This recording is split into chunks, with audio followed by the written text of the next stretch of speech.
என்னடா தலை இப்படி வலிக்கிறது? என்னடா இருக்கும்? ஏதோ நமக்கு ஏதாவது வியாதியோ? என்ன வெயில்ரா இது? அப்பா நல்லா தானே சாப்பிட்டேன், ஒரு மாதிரியா தலை சுத்தலா இருக்கே, ஒன்னும் முடியலையே. என்னன்னே தெரியலடா, செம்ம தலை வலிக்குதுடா. என்ன நடக்குன்னே தெரியலடா. உனக்காச்சும் தலைவலிடா, எனக்கு என்னன்னே தெரியல. நல்லா தான் சாப்பிட்றேன், வெயிலும் தாங்கல, ரொம்ப தலை சுத்தலா இருக்குடா. அப்படியே ஒரு மாதிரியா டயர்டா வர மாதிரி இருக்கு. என்ன என்ன என்ன என்ன புலம்பிட்டு இருக்கீங்க ரெண்டு பேரும்? இல்ல, ரொம்ப தலை வலிக்குது, என்னன்னு தெரியல. சாப்பிட்றேன், ஆனா என்னன்னே தெரியல, ஒரு டயர்டாவே இருக்கு. அதனால இப்ப நீங்க என்ன கருத்து சொல்ல வரீங்க? உங்க ரெண்டு பேருக்கு ஏதாவது பெரிய பிரச்சனையா இருக்கும்னு யோசிக்கிறீங்களோ? ஆமா, அப்படிதான் நினைச்சிட்டு இருக்கோம்.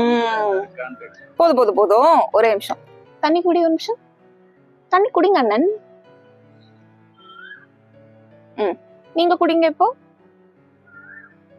now you will see the difference. இப்போ உங்க ரெண்டு பேருக்கு எப்படி இருக்கு? இப்போ கொஞ்சம் பெட்டராவே இருக்கு. இது பரவாயில்லையே. உங்களுக்கு அண்ணா? சோ பாத்தீங்களா, this is the thing.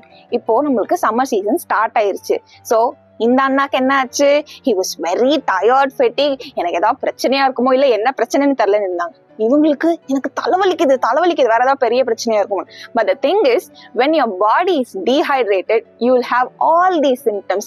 நம்மளுக்கு எப்ப பார்த்தாலும் தலைவலி வருது, எப்ப பார்த்தாலும் நம்ம டயர்டா இருக்கணும், நம்மளுக்கு பெரிய வியாதியா இருக்கணும்னு அவசியமே இல்லைங்க. நம்ம ஒழுங்கா தண்ணி குடிக்கலனாலும் நம்மளுக்கு இந்த சிம்டம்ஸ்லாம் வரும்.